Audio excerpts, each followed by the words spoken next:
When it comes to men and their health, four things bother them. One, most important, is libido. The second is stamina. The third is their muscles.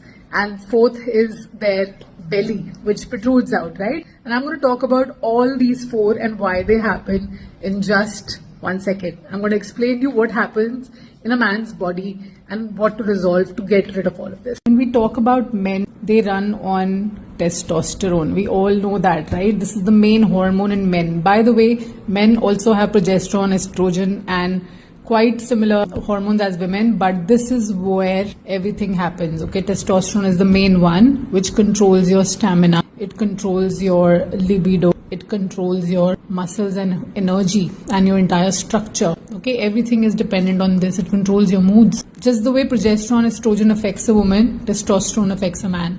And testosterone fluctuates it happens in pulses, and testosterone fluctuates a lot in men. So what happens? Why does this rise? Men, for biggest issue for you is insulin resistance, which means if your sugar levels keep going up, down, up, down, up, down because of what you eat, especially your rice, roti and sugar, unhealthy sleep habits, sleeping late at night, waking up late, no exposure to sun, a lot of eating out, and last thing, a lot of work stress. All this increases blood sugar and it increases cortisol in both men and women. But I'm talking about men here. What this does is this increases your estrogen levels. For men, high estrogen levels are not good because what happens with this is testosterone drops. How do you get back your testosterone? Work on your liver, work by walking 30 minutes a day at least, and work on your sugar balance, okay, with your diet. You need to balance your diet with more proteins and fiber